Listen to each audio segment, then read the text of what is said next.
할렐루야, 안녕하십니까. 연세중앙교회 장항진 목사입니다. 11월이 시작되면서 날씨가 굉장히 추워지고 있습니다. 벌써부터 겨울옷을 꺼내 입고 다니는 사람들이 많은 걸 보니까 이제 가을도 깊어가면서 또 겨울이 성큼 우리 앞으로 다가오는 것 같습니다. 내가 걸 성소를 지으라 성막 강의, 오늘은 24번째 시간입니다. 3부 성막들에 대해서, 그 가운데서도 성막문에 관하여서 우리가 두 번째로 오늘은 공부하는 시간입니다.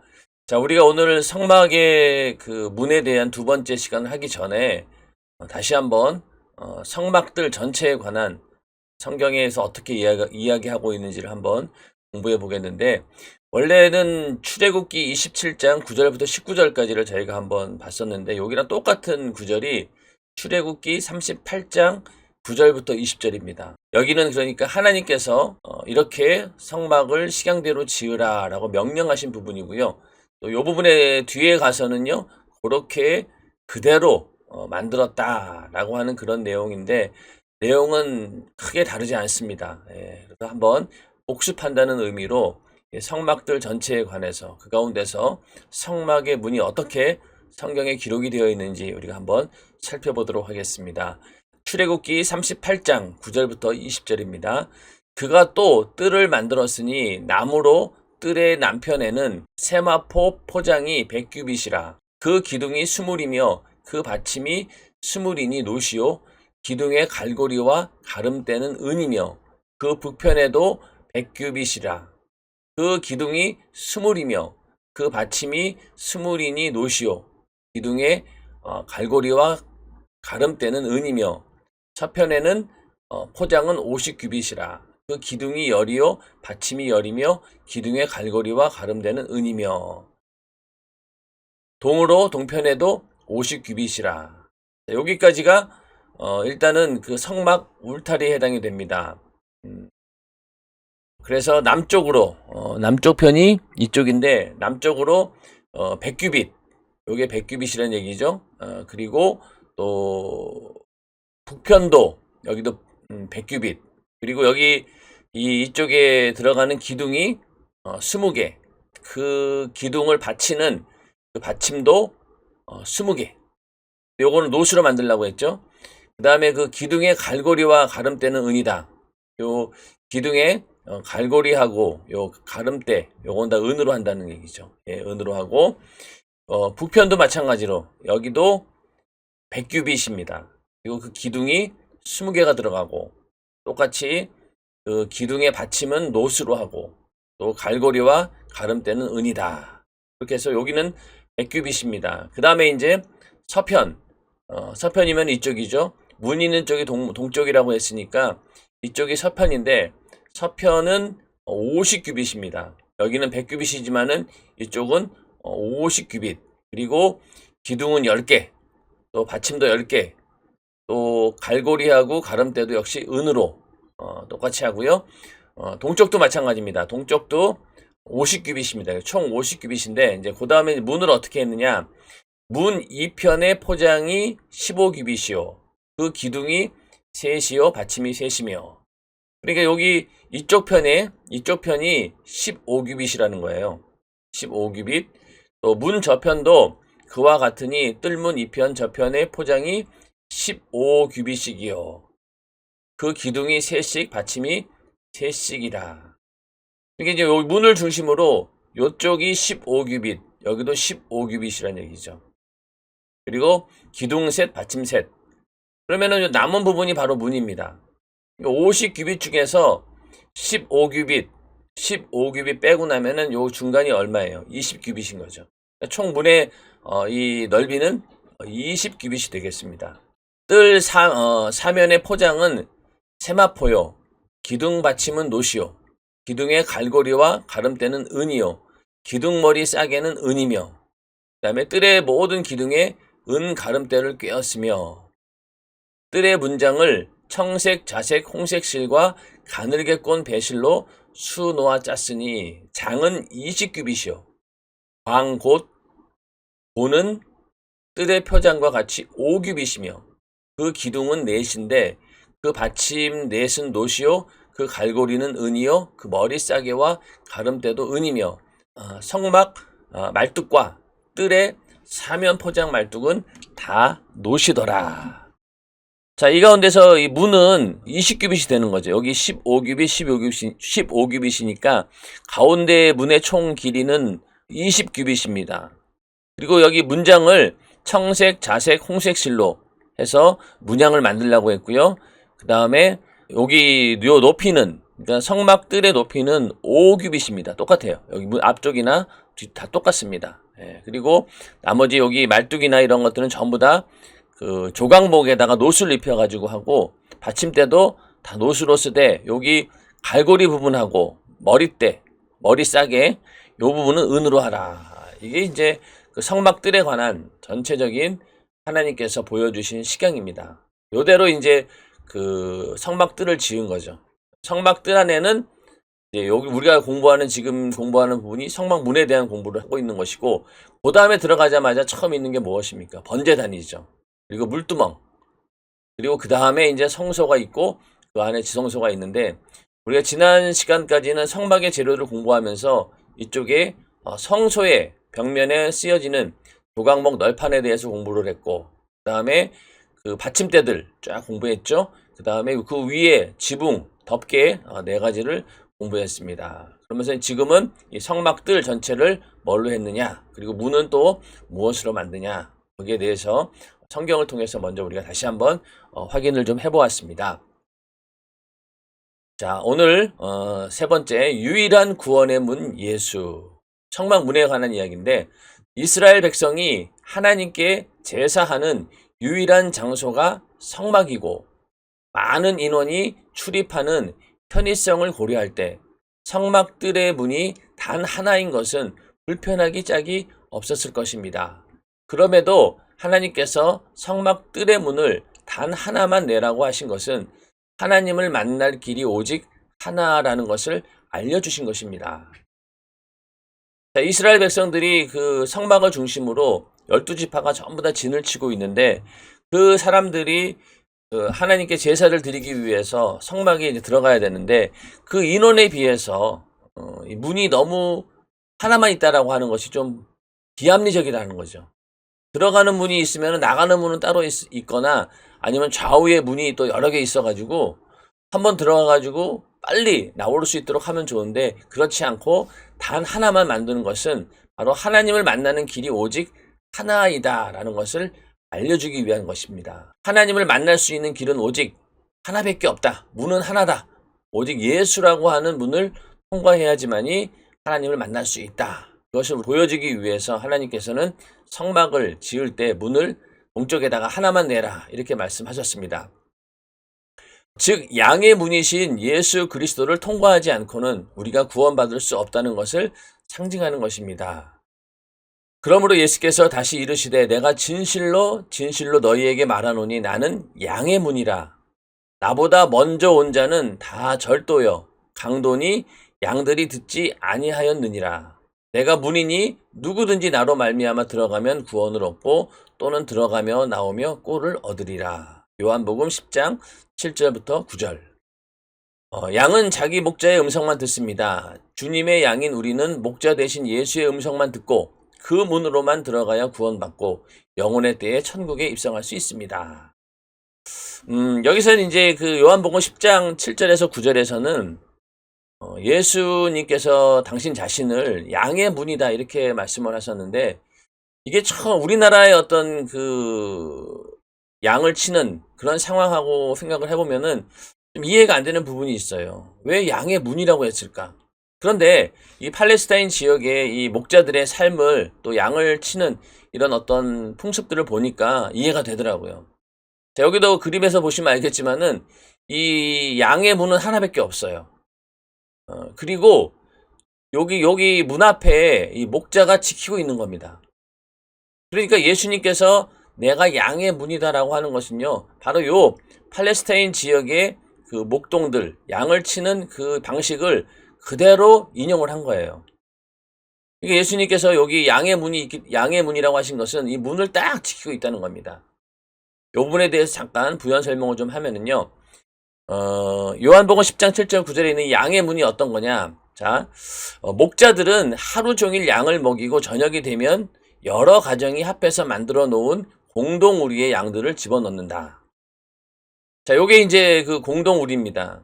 이스라엘 백성들이 뭐 각자 개인 어떤 우리가 있는 사람들도 있겠죠. 그러나 다들 형편이 또 어렵고 또 형편이 어렵고 또 양들을 이제 공동으로 이제 밤에만 이렇게 가둬놓는 우리를 이제 만든 거예요. 그러면은 목자들이 하루 종일 이제 양을 먹이고 저녁이 되면은 이 여러 가정이 합해 만든 이 공동 우리에다 양들을 집어넣는 겁니다. 그래 여기 우리는 사각형 모양의 돌담에 문은 하나밖에 없다.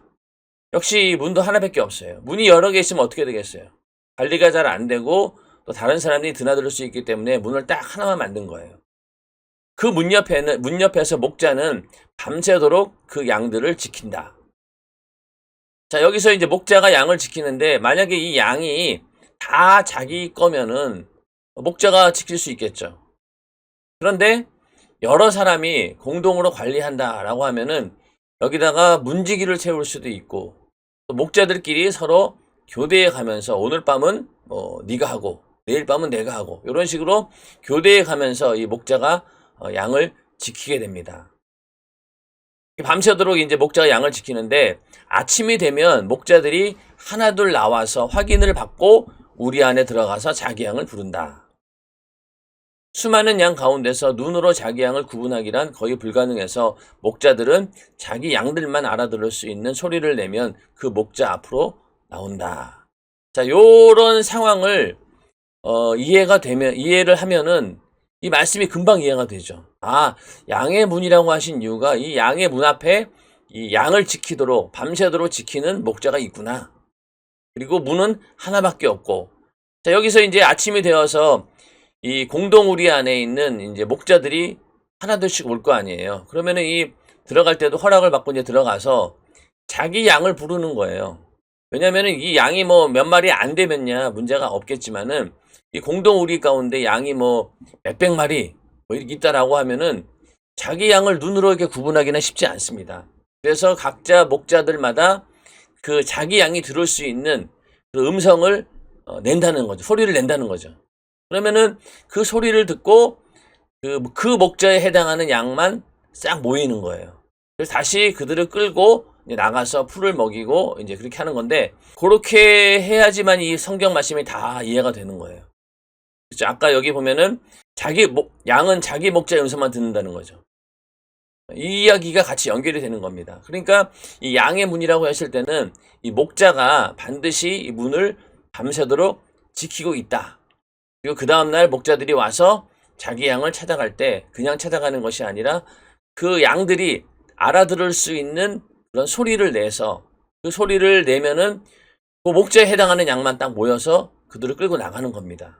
그런 풍습을 이해를 하면은 이게 예수님께서 내가 양의 문이다 라고 하는 말씀이 금방 이해가 됩니다. 양의 문이다 라고 하는 이 말씀은 예수는 구원자이시다. 오직 유일한 구원자이시다. 그리고 풍성한 생명을 주시는 분이다. 나로 말미암아 들어가면 구원을 얻고 이 안으로 이제 예수를 통과해서 들어가면은 구원을 받는 것이고 또 우리가 예수를 믿고 난 다음부터 예수님께서 주시는 그 생명 그것을 매일 우리가 하나님 말씀을 통해서 얻지 않습니까? 그런 의미에서 우리는 항상 주님께서 주시는 풍성한 생명을 가지고 신앙생활을 하는 것이죠.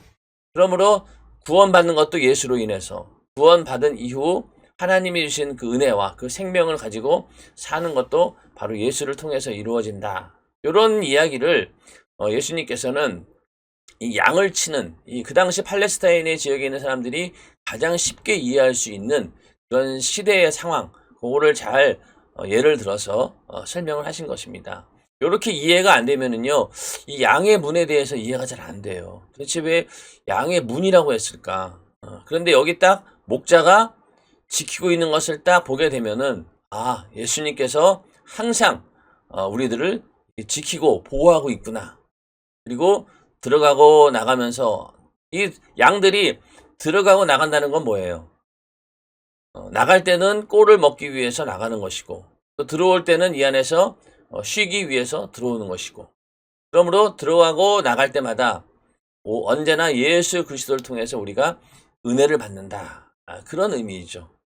그래서 이 요한복음 10장 요 말씀을 이 양의 문에 대한 이야기는 이렇게 이해하시면 되겠습니다. 자, 여기도 보면은 이 울타리 친 거나 이 문이 있는 거나 보면은 꼭 성막하고 똑같잖아요. 문은 딱 하나밖에 없다는 것. 그러니 이 문으로 들어오지 않고 이 담을 넘어 들어오는 사람들은 누구예요? 절도나 강도라는 거예요. 이 절도나 강도라고 하는 건 뭡니까? 양을 훔치려고 하는 자들이죠. 문 앞에 있는 목자의 허락을 받지 않고 들어오는 목자라든가 또 이 담을 넘어서 들어오는 그런 사람들. 그 사람들은 강도나 절도, 양을 훔치려고 하는 그런 자들이다. 그러므로 그런 것들을 경계해라. 오직 양의 문은 하나인데 거기에는 바로 예수님께서 계셔서 오직 이분을 통해서만 우리가 하나님을 만날 수 있다라고 하는 부분을 분명하게 이렇게 보여주신 겁니다. 이스라엘 백성 중에 죄를 지은 자가 성막에 들어가 하나님 앞에 죄를 속죄하는 제사를 의뢰하려면 먼저 정한 제물을 들고 가야 성막들의 문을 통과할 수 있습니다. 성막들로 들어가면은 다른 문도 없고 다른 방법도 없습니다. 오직 제물을 들고 자신이 그 제물처럼 죽어야 할 죄인임을 고백하고 성막들에 난 단 하나의 문으로만 들어가야 했습니다. 그러니 제사를 드리려는 자는 먼저 제물을 앞세워 성막들로 난 문 앞으로 가야 합니다. 그래서 제물 없는 제사가 없다는 말이 나왔습니다. 오늘날 예수로 거듭난 그리스도인들도 하나님을 만나려면 나를 위해 피 흘려 죽으신 예수의 피 공로에 감사하는 마음은 물론 성령께서 감동하신 예물을 정성스럽게 준비하여 나가는 것이 하나님을 섬기는 바른 예법입니다. 이스라엘 백성들이 성막에 들어가는 이유는 죄를 용서함 받는 그런 제사를 드리기 위해서 들어가는 겁니다. 그 제사를 위해서는 반드시 정한 제물을 들고 가야 합니다. 그것이 염소나 양일 수도 있고요. 또 어떤 경우에는 비둘기일 수도 있고 또 어떤 경우에는 곡식으로도 이 제사를 드리기도 하는데 하여튼 제물이 있어야지만이 그 성막들의 문을 통과할 수 있다는 것. 이 이야기는 결국 뭐냐?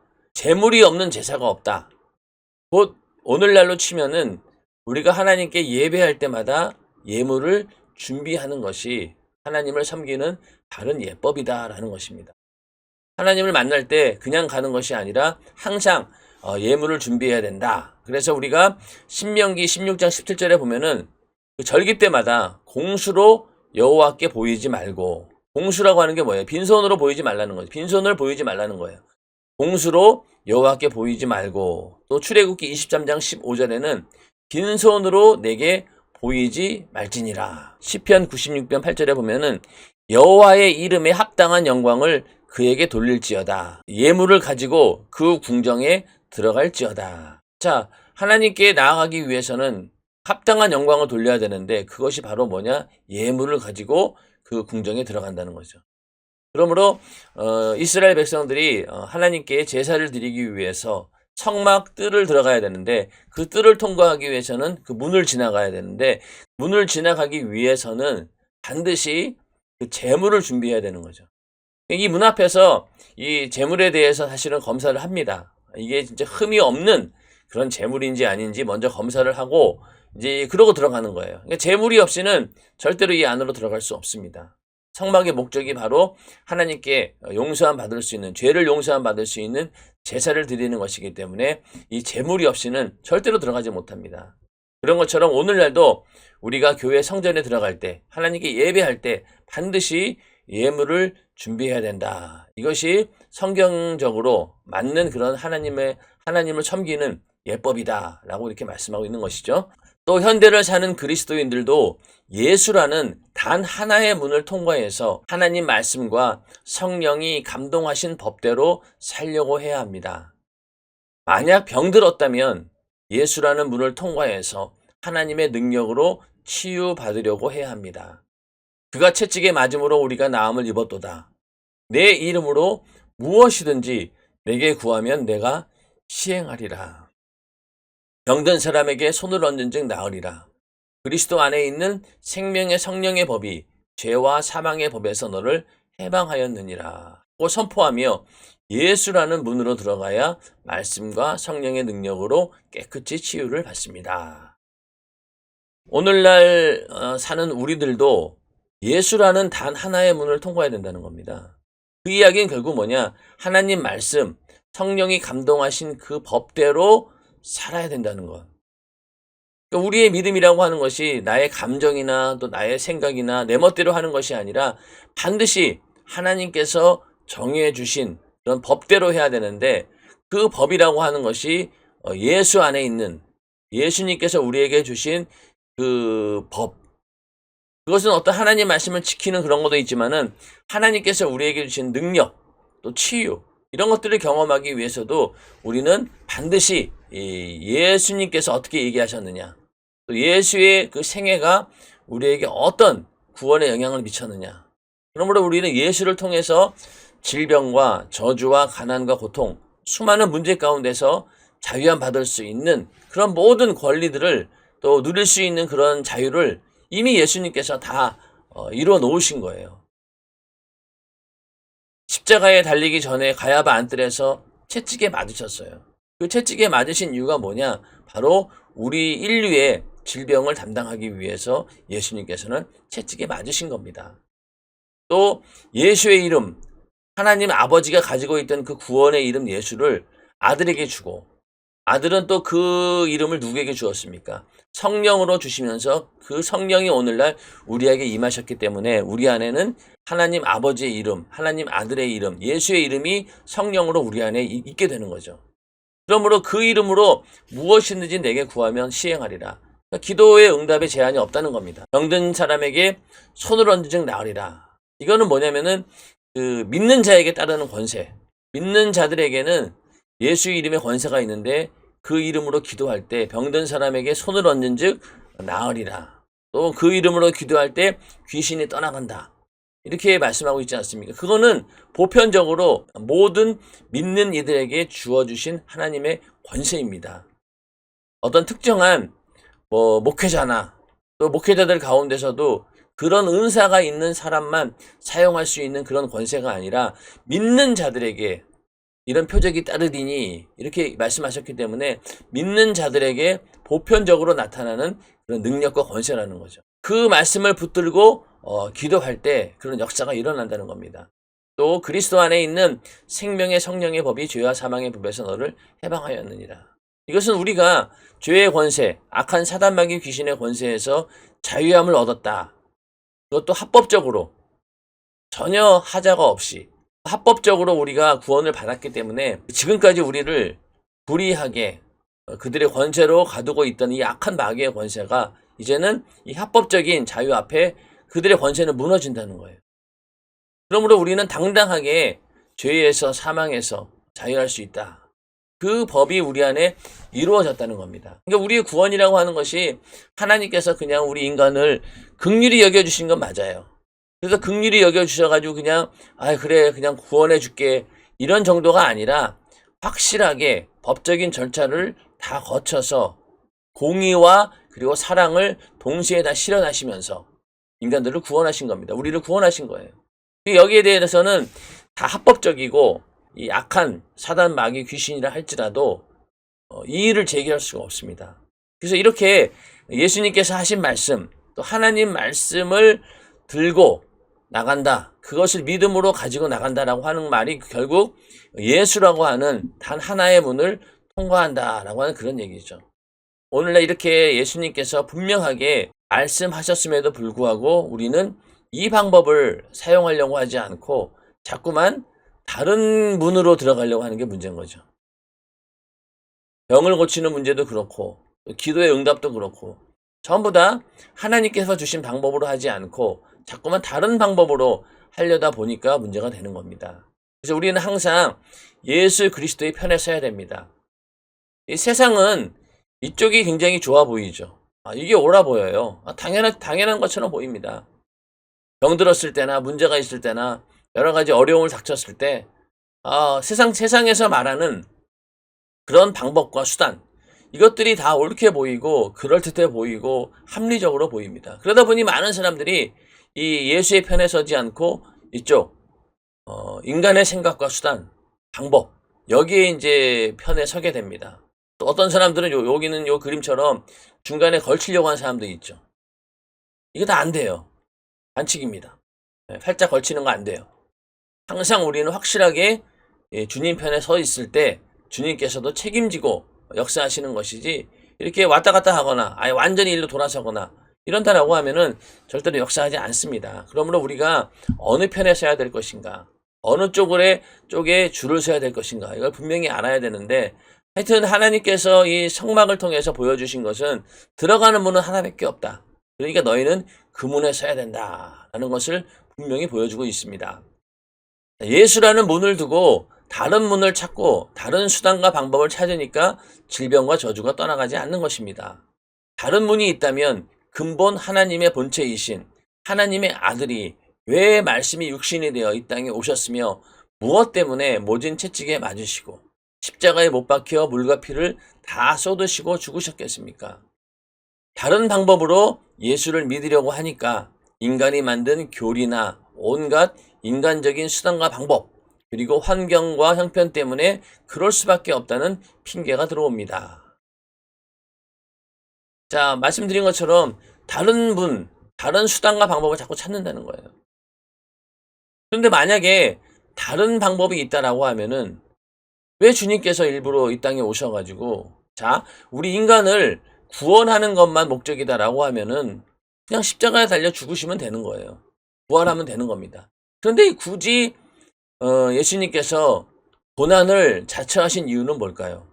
가야바 안뜰에서 채찍에 맞으시고 또 십자가를 지고 가는 그 골고다 언덕길 그 과정을 지나가신 이유는 바로 우리 인간들이 당할 질병의 문제를 해결해 주기 위해서 또 십자가에 달려가지고 그렇게 고통받으신 이유는 인간이 당할 저주를 온몸으로 담당하기 위해서 그런 고난의 과정을 거치신 겁니다.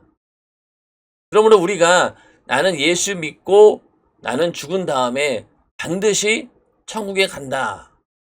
나는 그 믿음이 있다라고 하면은 질병의 문제에 있어서도 또 우리가 당하고 있는 수많은 문제에 있어서도 당연히 예수님께서 말씀하신 그대로 이루어진다라고 하는 그 믿음을 가져야 된다는 겁니다. 근데 우리는 어떻습니까? 내가 죽은 다음에 예수 믿었으니 천국 간다라고 하는 사실은 분명하게 믿으면서도 병을 고치는 문제라든가 내 문제를 해결하는 일에 있어서는 그 방법이 아닌 다른 방법을 쓴다는 겁니다. 심지어 어떤 사람들은 하나님께 나아가는 그 길도 꼭 예수만 믿지 않아도 된다라는 그런 사람들도 있습니다. 오늘날 그 종교다원주의라고 하는 것이 바로 그것이죠. 하나님은 똑같은 한 분이신데 그 하나님께 나아가는 방법이 다양하다는 겁니다.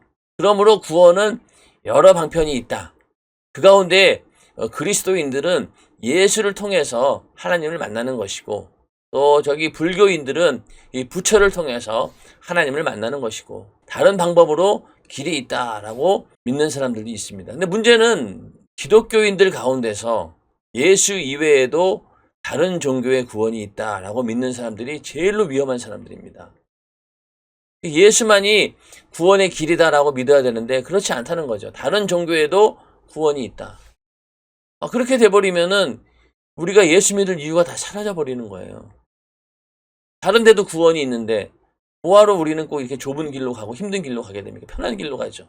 그거는 정말로 위험한 생각입니다. 다른 건 몰라도 오직 예수만이 우리의 구원주이시다.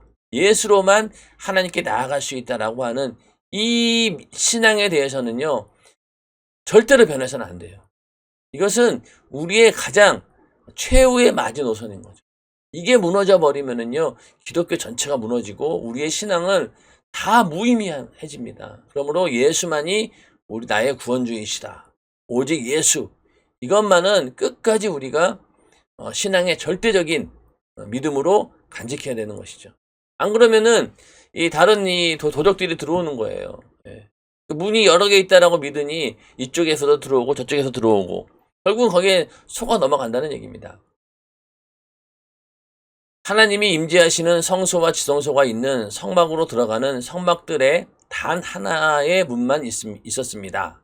다시 말해서 예수라는 문은 세상의 재물이나 명예나 권력으로 어떤 불법으로 열리는 문이 아니라는 말입니다.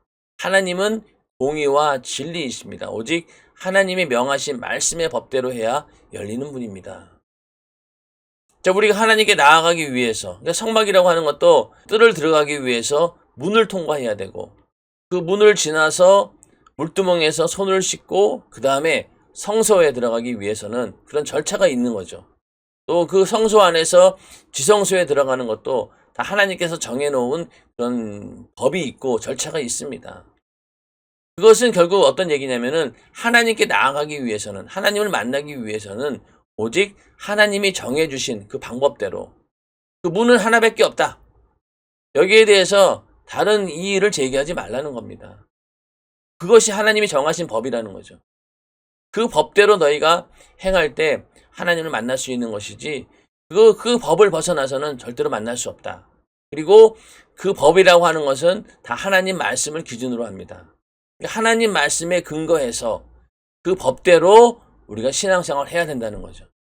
그런데 오늘날 많은 사람들이 이 법대로 신앙생활을 하려고 하지 않습니다. 그리고 이 하나님을 섬기는 모든 이 예법이라든가 이런 절차가 주로 어디에 나와 있느냐면은 구약 성경에 많이 나와 있죠. 그러니까 우리는 율법을 지킴으로 인해서 구원받는 자들은 아닙니다. 그러나 우리가 이 명심해야 될 게 뭐냐면은 하나님을 섬기는 방법에 있어서 이 구약 성경에 나와 있는 그 구약 시대 사람들이 하나님을 섬겼던 그런 방법들을 우리가 오늘날에도 그 방법을 보면서 그 정신을 그대로 이어받고 할 수 있으면은 우리도 그렇게 행동하는 것이 훨씬 더 영적으로 유익입니다. 이거는 내가 율법을 지키냐 아니 안 지키느냐로 인해서 구원받느냐 안 받느냐 그 문제가 아니라 내가 하나님을 어떻게 하면은 좀 더 잘 섬길 수 있을까? 최대한 내 마음을 쏟아서, 내 정성을 쏟아서 하나님을 사랑할 수 있을까? 그것은 율법이 고민하는 바와 똑같아요. 그러므로 우리가 이 시대에도 율법을 철저히 지키고 하나님 말씀대로 살려고 하는 그 이유가 바로 하나님을 섬기는 예법이라는 거죠. 자, 우리가 존경하는 사람들이나 또 만나기 어려운 그런 귀한 사람들을 만날 때 격식을 차리잖아요. 결혼식장 갈 때는 반드시 양복을 입고 가야 된다. 장례식장에 갈 때는 검정 옷을 입고 가야 된다. 또 뭐 어떤 파티에 갈 때는 반드시 이런 정장을 하고 가야 된다. 뭐 이런 여러 가지 예법들이 있는 거죠. 마찬가지로 하나님을 섬기는 방법에 있어서도 하나님이 말씀에 놓으신 이런 법칙들이 다 있다는 거예요. 그것을 우리가 최대한 이해하고, 이 구약시대 사람들은 이런 식으로 하나님을 철저하게 섬겼구나. 그러면 오늘 이 시대에 나는 이들보다 더 큰 은혜를 받았으니 더 잘 섬겨야 되겠다. 그런 마음으로 우리는 구약 성경에 있는 그 말씀들을 봐야 됩니다. 우리가 성막을 공부하는 이유도 무엇입니까? 그 가운데서 하나님을 섬기는 그런 예법을 발견하기 위한 거예요. 성막들에서 문을 통과할 때 반드시 뭘 가지고 간다고 했죠? 재물. 그런 것처럼 우리가 교회의 성전에 들어가서 예배 드릴 때 항상 하나님께 드릴 예물을 적게든 많게든 꼭 준비해야 된다. 이런 것도 우리가 이 성막을 통해서 다시 한번 확인할 수 있지 않습니까? 그러므로 우리는 이 성막을 통해서 또 창세기, 출애굽기 모든 구약 성경을 통해서 뭘 봐야 되냐면은 바로 하나님을 섬기는 그런 예법들을 우리가 발견할 수 있어야 됩니다. 자, 아브라함은 어떻게 하나님을 사랑하며 섬겼는지, 또 야곱은 어떻게 하나님을 상대했는지, 인물을 중심으로도 우리가 알 수 있고, 하나님께서 정해놓으신 수많은 그 율법을 통해서도 오늘날 우리가 어떻게 이 말씀대로 살아야 될 것인가를 고민할 때 분명한 하나님을 섬기는 해법들이 나온다는 겁니다. 예법이 나온다는 거예요. 그걸 절대로 무시해서는 안 됩니다. 그냥 그런 거 다 무시하고 하나님이 나를 사랑하시니 나도 그냥 하나님 사랑해, 이렇게 그냥 두리뭉실하게 넘어갈 일이 아니란 얘기죠. 항상 그 섬기는 예법 가운데서 그 절차를 가지고, 그것을 가지고 하나님을 섬겨야 된다는 겁니다. 그래서 마지막에 예복을 입지 않는 자들이 슬피 울며 이를 가면서 어두운 곳으로 쫓겨난다고 했지 않습니까? 하나님을 섬기고 신앙생활 하는 것은 절대로 내 임의대로 내 수단과 방법으로 하는 것이 아니라 하나님이 정해주신 그 방법대로, 그 방법의 중심에는 누가 있느냐? 바로 예수 그리스도가 계십니다.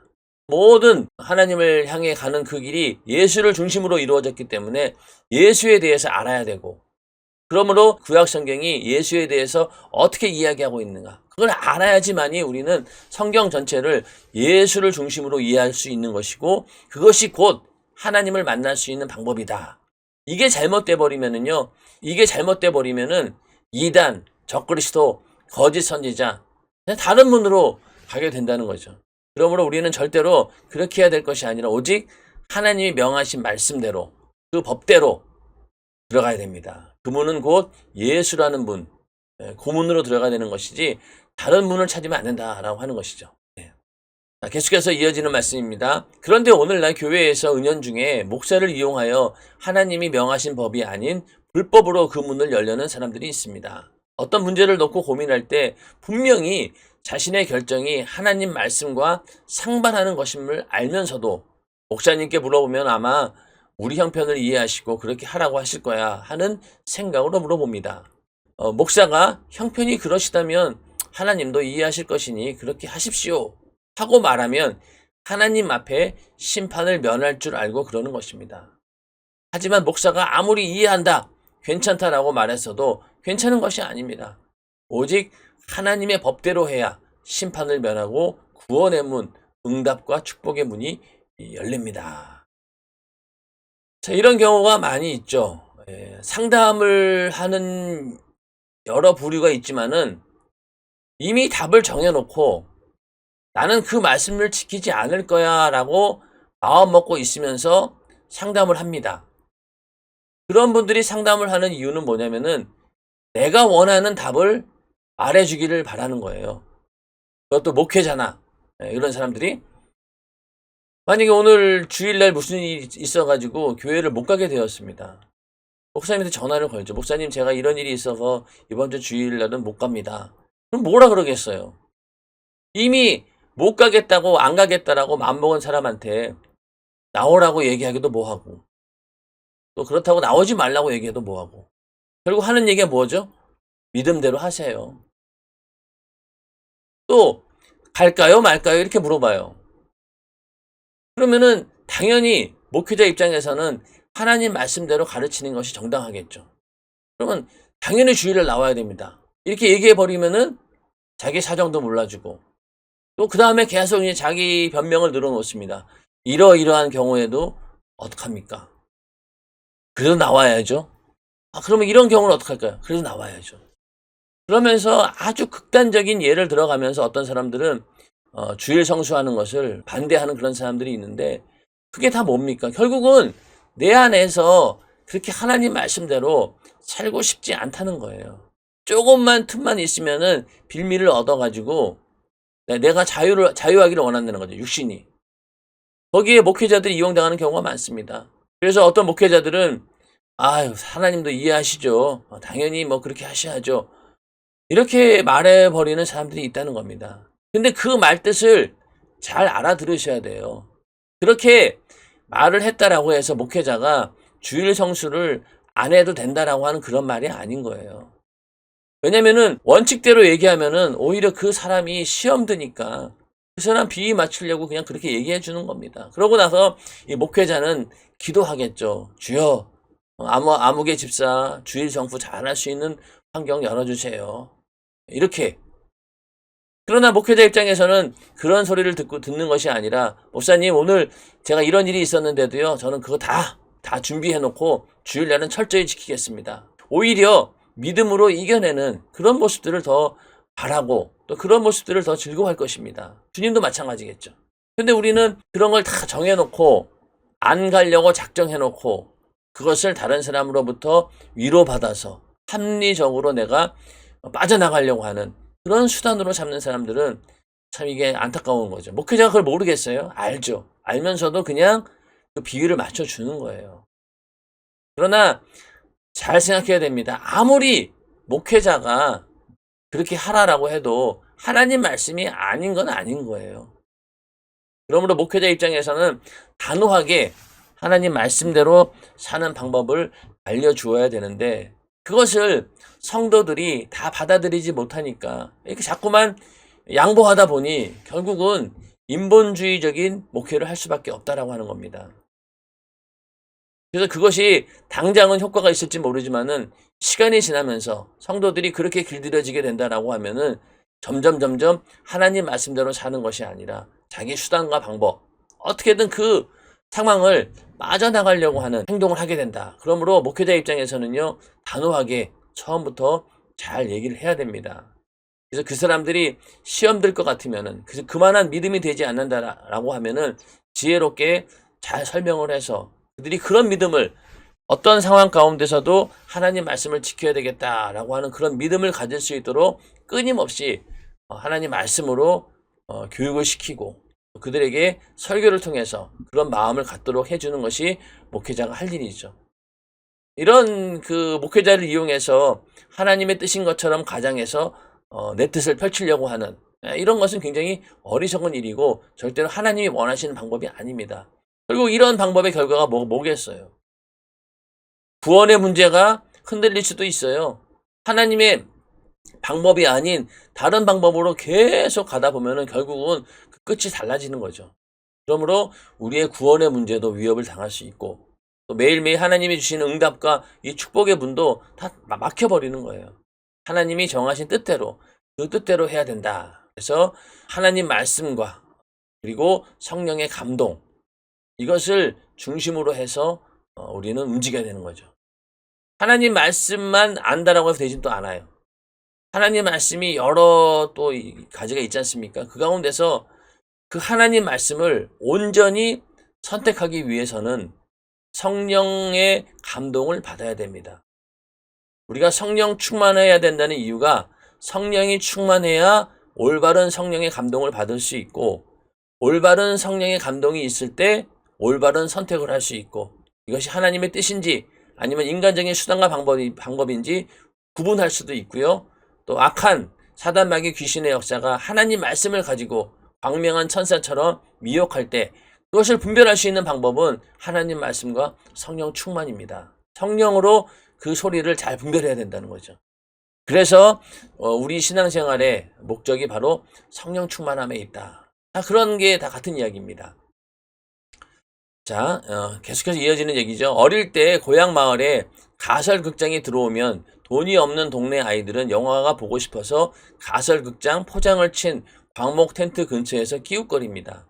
아무도 안 보는 틈을 타서 아이들이 우르르 들어갑니다. 그러면 틀림없이 포장 안에는 몽둥이를 든 문지기가 서 있어서 실컷 두들겨 맞고 쫓겨납니다. 이거는 이제 목사님의 시대 때 하는 얘기인데 그 당시 때는 이제 극장이 지금처럼 건물에 있는 게 아니라 가설극장 이게 여기저기 돌아다니면서 이제 스크린 설치해 놓고 거기서 이제 영화를 이제 필름을 틀어주고 그때는 뭐 성우들도 없고 뭐 배우들이 뭐 나레이션을 해서 더빙을 하는 게 아니라 그 변사라고 하는 사람이 있었죠. 그 사람이 그냥 남자 목소리, 여자 목소리, 주인공 하여튼 나오는 사람들 목소리는 다 그 사람이 냅니다.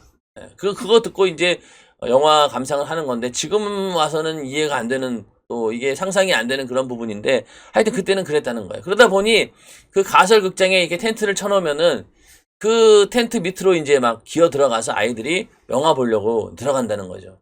그래서 몰래 싹 들어갔다고 생각했는데 딱 들어가 보면은 이미 그걸 지키고 있는 사람들이 있다는 겁니다. 그래서 결국은 두들겨 맞고 쫓겨난다라고 하는 건데 세상에서도 불법이 통하지 않는데 하물며 전지전능하시고 무소부재하시고 불꽃 같은 눈으로 보시는 하나님 앞에 가는 길에 다른 방법이 있을 수 있겠습니까?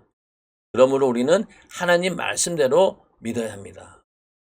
전지전능하시고 무소부재하시고 이 얘기는 결국 무소부재하시다는 얘기는 뭐예요? 우리가 무슨 일을 하든지 다 아신다는 얘기예요. 야, 요거는 하나님 말씀을 살짝 비껴가도 모르겠지. 그럴 부분이 없다는 거죠. 다 아신다는 거예요. 부모도 신기하게 자식들이 잘못하는 부분에 대해서는 금방 알아요. 거짓말 하는 것도 금방 알고요. 부모를 속이고 딴짓거리 하는 것도 신기하게 그 부모의 눈에는 다 들어옵니다. 근데 자식들 입장에서는 내가 잠깐의 이 거짓말을 하면은 부모가 모르겠지. 뭐 다 아는 건 아니에요. 그러나 결정적인 순간에 이 부모는 자식들이 어떻게 하는지 다 안다는 거죠. 알면서도 그냥 넘어가는 일이 많고, 예, 그런 거죠. 그런데 전지전능하시고 무소부재하신 하나님의 눈을 어떻게 벗어나겠냐는 거예요. 그러니까 우리가 하나님의 면전 앞에서 내가 서 있다라는 그런 신앙을 가지고 우리가 믿음을 세운다라고 하면은요, 굉장히 조심스러울 수밖에 없죠. 또 불꽃 같은 눈으로 보신다고 했잖아요. 그 불꽃 같은 눈은요, 이 의미에는 뭐가 있냐면요, 결국은 우리의 행동한 대로 심판이 이루어진다는 겁니다. 이건 두려운 말씀이에요. 하나님께서 우리를 눈동자처럼 지켜주신다, 이런 말씀도 있죠. 눈동자처럼 우리를 보고 계신다라고 하는 것은 정말로 우리를 지켜주시고 책임지시고 보호하기 위해서 눈동자처럼 우리를 지켜주신다는 얘기고, 이 불꽃 같은 눈으로 본다는 얘기는 뭐예요? 죄를 찾아내고 그 죄에 대해서는 전혀 가차없는 그런 심판이 있다, 그런 눈으로 본다는 거죠. 하나님 말씀을 강조하고 하나님 뜻대로 살라고 설교하는 것은 예수라는 문으로만 들어가자는 것입니다. 세상 문화, 거짓 선지자, 이단, 적그리스도의 문으로 들어가서는 절대로 안 됩니다. 이 이야기는 지금 성막을 강의해 오면서 쭉 모든 성막의 재료나 또 방법, 그 절차나 이런 것들이 이런 얘기를 하고 있는 거죠. 예수 외에는 다른 길은 없다. 절대로 다른 것 위에 내 믿음을 세워서는 안 된다. 다 말씀드린 거죠. 그래서 이 문도 하나밖에 없는 이유도 바로 예수라는 문으로만 들어가자는 것이다. 세상 문화, 거짓 선지자, 이단, 적그리스도, 이 문으로 들어가서는 절대로 안 된다는 거예요. 또 아까 말씀드린 것처럼 예수 믿는다라고 하면서 다른 종교에도 구원이 있다라고 하는 그런 종교다원주의를 믿는 사람들은요, 문이 하나라고 인정하지 않는 사람이죠. 이런 문 저런 문이 다 있다는 거죠. 그거 아니라는 겁니다. 절대로 우리는 그런 종교다원주의, 이것을 철저하게 경계해야 됩니다.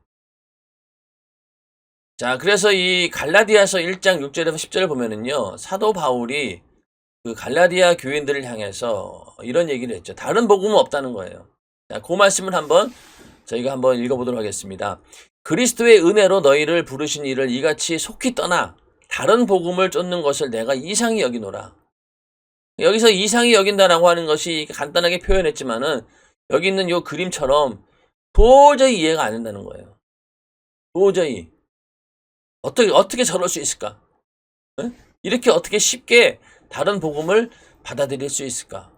왜냐면은 이 사도 바울이 이 갈라디아 교인들을 이 구원의 그 믿음으로 성장시키기 위해서 얼마나 많은 노력을 했겠어요. 그렇게 공을 들여서 정말로 주님의 심정을 가지고 복음을 전하고 그들이 거듭나서 하나님의 자녀로 또 성도로서 그런 신앙생활을 하고 있는 그런 성도들이 다른 복음을 그것도 쉽게 쫓는 것을 보고 이게 도저히 이해가 안 된 거예요. 다른 복음은 없나니 다만 어떤 사람들이 너희를 요란케 하여 그리스도의 복음을 변하려 함이라.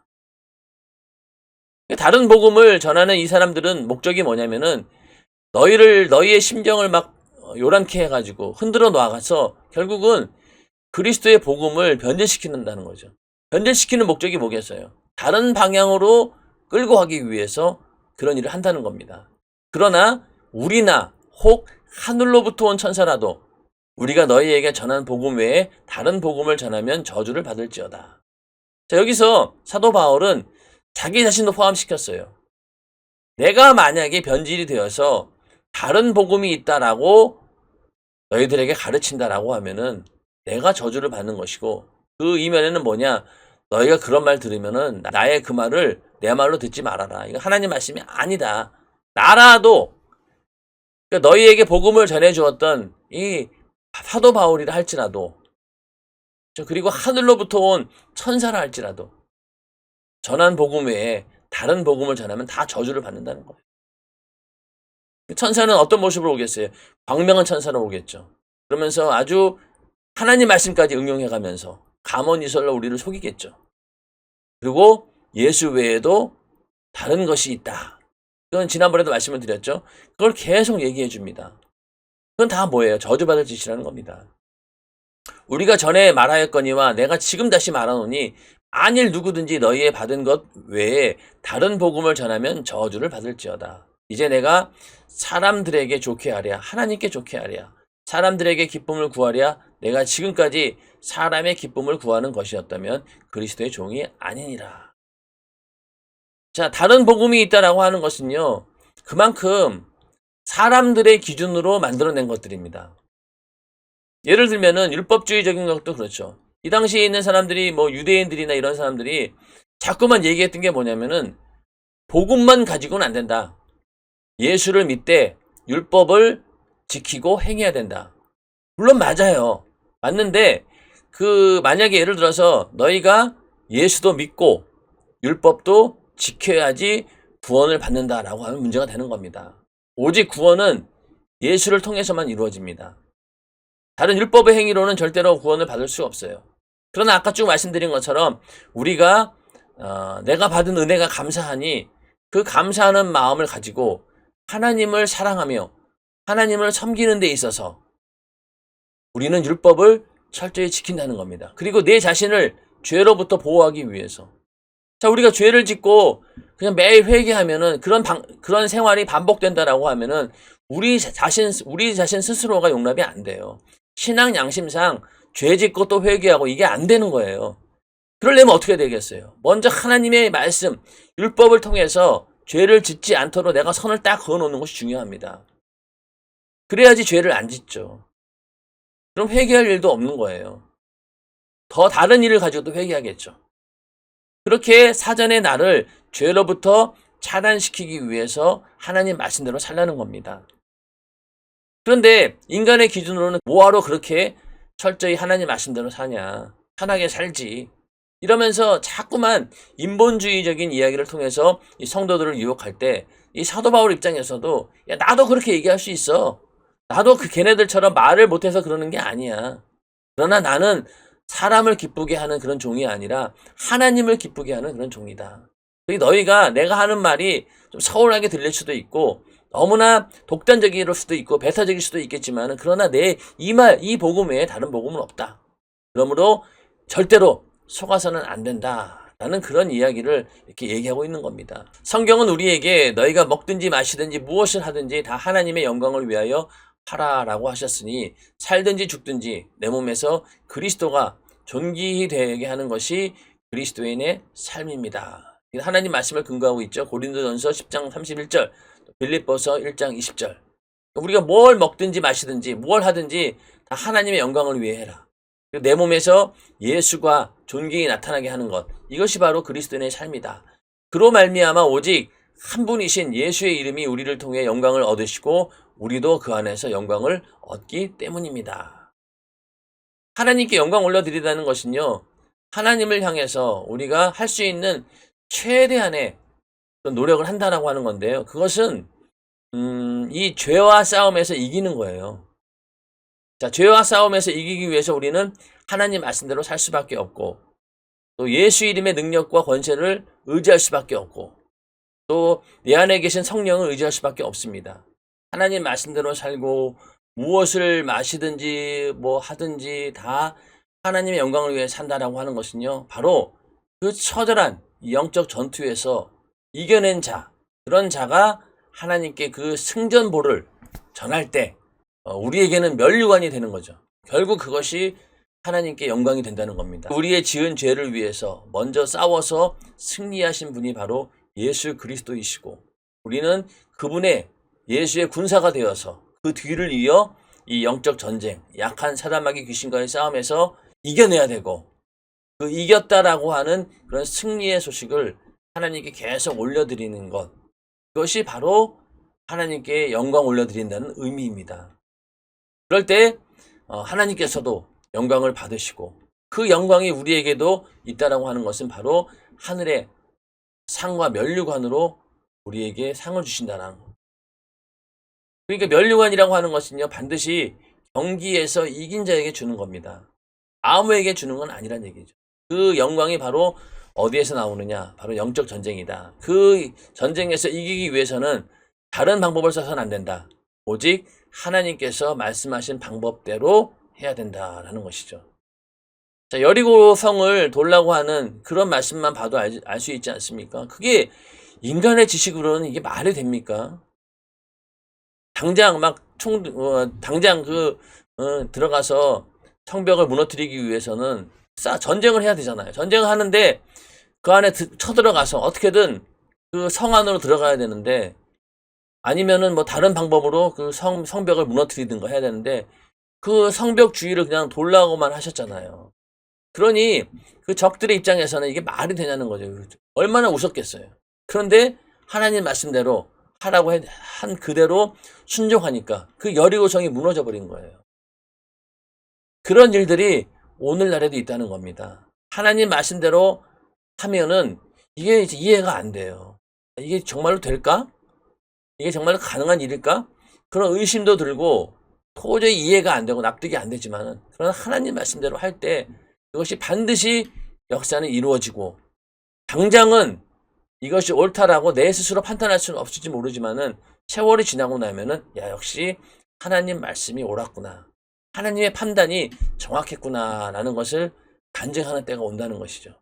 그럴 때 하나님의 역사는 정말로 기이하고 놀라운 일이구나, 그런 고백을 하면서 늘 우리의 삶 가운데 어떠한 문제가 있다 하더라도 우리는 우리 인간의 방법이 아닌, 나의 수단과 방법, 이것이 아닌 하나님이 주시는 방법으로 예수를 통해서 그 모든 일들이 이루어지기를 주님의 이름으로 축원합니다. 오늘 공부할 내용은 여기까지입니다. 우리가 성막문에 대해서 다시 한번 잠깐 복습을 좀 해보면요.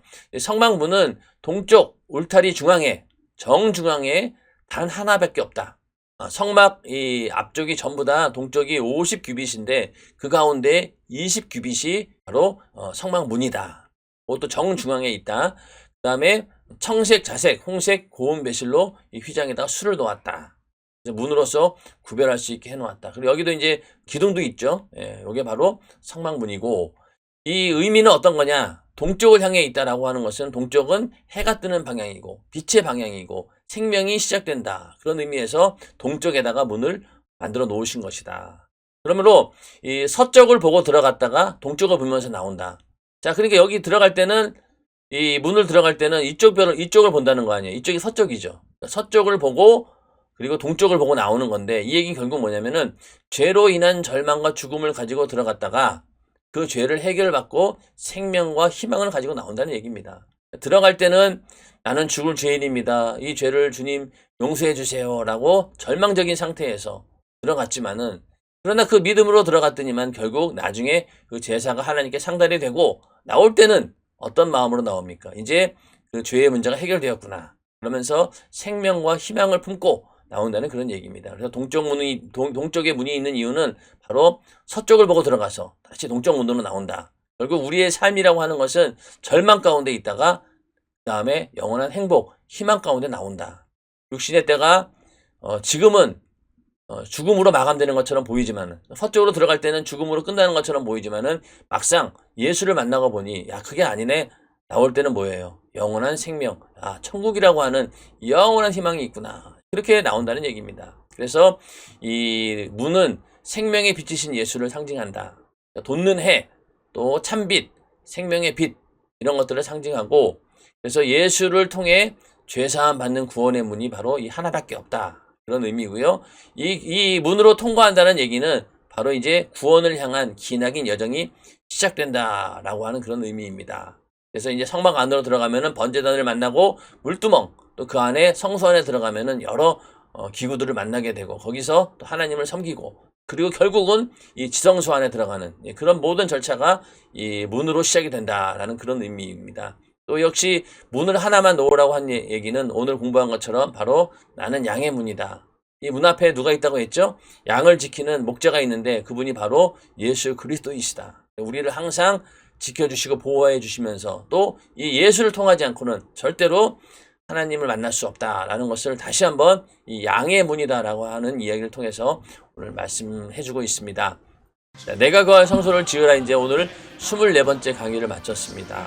다음 시간에는요, 이제 번제단에 대해서 공부하겠습니다. 이제 본격적으로 제사에 대한 절차들도 나오고, 또 성막의 가장 하이라이트라고 할 수 있는 그런 번제단의 이야기, 결국 그 번제단은 예수 그리스도의 십자가의 사건을 말하고 있는데 가장 중요한 그런 부분이기도 합니다. 여러분들 끝까지 놓치지 마시고 함께 공부할 수 있도록 했으면 좋겠습니다. 매주 목요일 밤 10시 또 주일 밤 8시 계속 이 유튜브 방송을 통해서 업데이트가 되고 있습니다.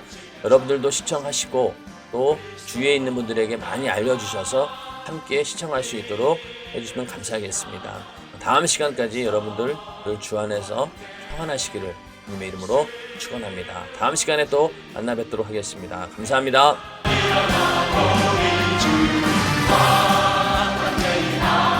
원수를 완전히